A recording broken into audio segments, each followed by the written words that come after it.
West ইন্ডিজে cricket মানেই আনন্দ ফুর্তি ও উৎসবের আমেজ, আর এবার সেই উৎসবের ভাগিদার বাংলাদেশি কয়েকজন সমর্থক। প্রায় 15,000 কিলোমিটার দূরে থেকেও সেন্ট কিটসের মাঠে বাংলাদেশকে চেনাচ্ছেন গুটি কয়েকজন সমর্থক। লাল সবুজের পতাকা উড়িয়ে খেলা দেখছেন এখানকার প্রবাসী দর্শকেরা।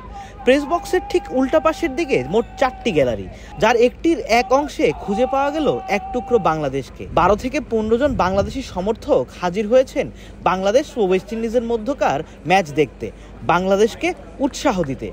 সেন্ট কিটস ও নেভিস দুটি একসঙ্গে উচ্চারিত হলেও দুটি সম্পূর্ণ আলাদা দ্বীপ।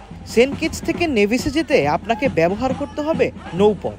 তারপরও দ্বীপ দুটিকে একসঙ্গে গেঁথে রেখেছে এই দেশের মানুষ।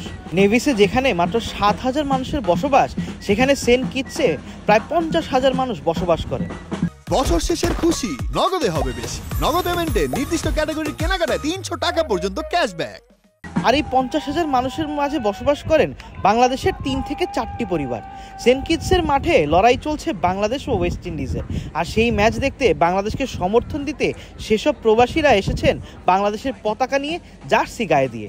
প্রবাসীদের গ্যালারির ঠিক পাশেই চলছে সেন্ট কিটসের ম্যাসকারেড নাচ। মূলত এখানকার স্থানীয়রা শত শত বছর ধরে এই সংস্কৃতি মেনে চলেন। নেচে গিয়ে ঢোল পিটিয়ে তাদের প্রতি হওয়া অবিচারকে ভুলতেই এটা তারা করে থাকেন, কিন্তু সেটাও তারা করে থাকেন উৎসব করে।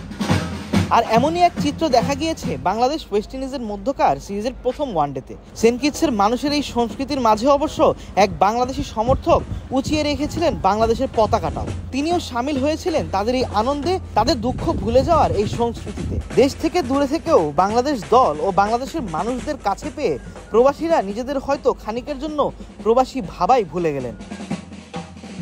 ওয়েস্ট ইন্ডিজের সেন্ট কিটস থেকে আবিদ মোহাম্মদ, ক্রিক ফ্রেন্সি।